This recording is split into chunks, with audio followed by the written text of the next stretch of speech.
कहानी। एक बार की बात है, सुषमा अपने पूरे परिवार के साथ खुशी खुशी मोहन नगर में रहती थी। उसकी 2 बहुएं थी, पल्लवी और शिवानी। एक दिन दोनों बहुएं रसोई में काम कर रही होती है कि तभी उनकी सास सुषमा उन्हें बुलाती है। अरे बहू, जरा इधर तो आना। शिवानी, जरा जाकर देखना सासू माँ क्या कह रही हैं। दीदी आप ही देख लो ना जाकर, आपको भी तो सुनाई दे रहा है। अरे मैं आटा गूंद रही हूँ ना, तुम चली जाओ। हाँ तो मैं भी तो सब्जी काट रही हूँ ना दीदी। अरे बहू जल्दी आओ। ओफो, ये तो जाएगी नहीं। मैं ही जाकर देखती हूँ कि क्या करना है। पल्लवी सुषमा के कमरे में जाती है। जी मम्मी जी, क्या हुआ? शाम को घर पर कुछ मेहमान आने वाले हैं, तो तुम अच्छा सा खाना बना लेना बहू। ठीक है मम्मी जी, आप बता दीजिए क्या क्या बनाना है और कितने लोग आ रहे हैं। सुनील की मौसी जी और उनका पूरा परिवार आ रहा है। कुल मिलाकर 3 लोग और हमें मिलाकर हुए 9 लोग। तो अभी से ही तैयारी करना शुरू कर दो। और हाँ, घर की सफाई भी कर देना, हाँ अच्छे से। जी मम्मी जी, सब काम हो जाएगा, आप चिंता मत कीजिए।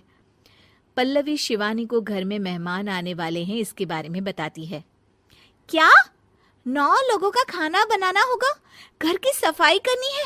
बाप रे, सासू माँ ने तो हमें घर की नौकरानी ही समझ कर रखा है। ऐसा नहीं बोलते शिवानी, हम इस घर की बहू हैं और घर के काम करना हमारा फर्ज है। दीदी तो है ही सासू माँ की चमची, जब देखो सासू माँ सासू माँ। मैं तो इतना सारा काम नहीं करने वाली।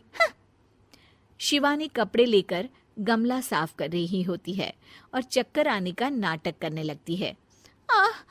मेरा सर चकरा रहा है। तभी वहां पल्लवी और सासू माँ जाते हैं। अरे बहू, क्या हो गया तुम्हें? मम्मी जी, बहुत तेज सर में दर्द हो रहा है। तुम एक काम करो शिवानी, आराम कर लो। नहीं नहीं दीदी, घर में मेहमान आने वाले हैं, मुझे आपकी मदद करनी चाहिए। अरे कोई बात नहीं शिवानी, तुम आराम कर लो, मैं सब काम कर लूंगी।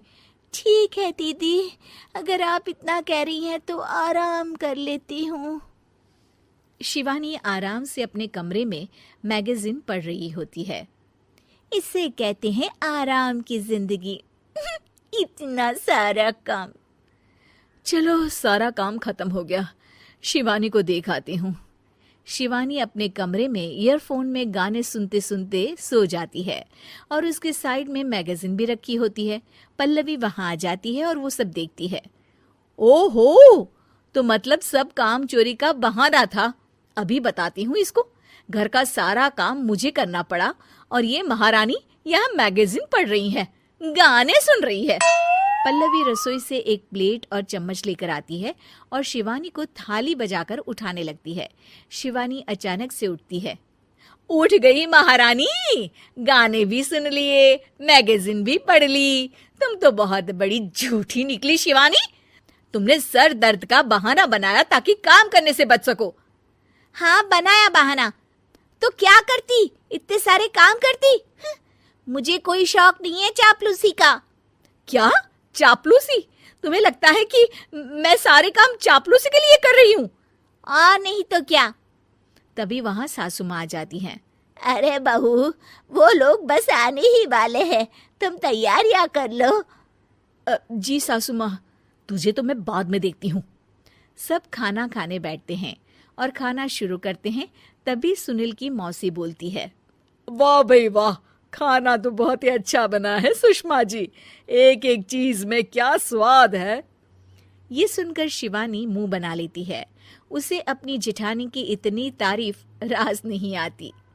आपकी बहुएं तो बहुत ही अच्छा खाना बनाती हैं। हाँ, बनाती तो दोनों ही अच्छा है, पर आज ना ये सारा खाना बड़ी बहू ने बनाया है। छोटी बहू की तबीयत ठीक नहीं थी, सो इसलिए। मानना पड़ेगा सुषमा जी, आपकी बड़ी बहू तो बहुत ही गुणवान है। पल्लवी की तारीफ सुनकर शिवानी को जलन होती है। पल्लवी ये सुनकर खुश हो जाती है और शिवानी की तरफ देखकर उसे चिढ़ाती है। कुछ देर बाद मेहमानों के जाने का वक्त हो जाता है।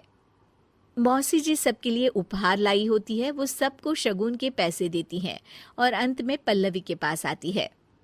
तुम्हारे लिए शगुन का लिफाफा तो है ही, पर बहू तुम्हें एक और उपहार भी मिलेगा इतना अच्छा खाना बनाने के लिए। मौसी अपने सोने के कंगन निकालकर पल्लवी को पहना देती है।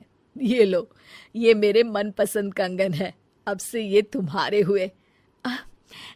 धन्यवाद मौसी जी।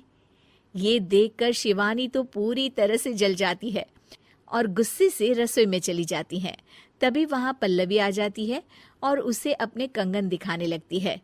देवरानी जी, अब आपका सर दर्द ठीक तो है ना? मुझे लगता है कि अब सर दर्द शुरू हो गया होगा आपका।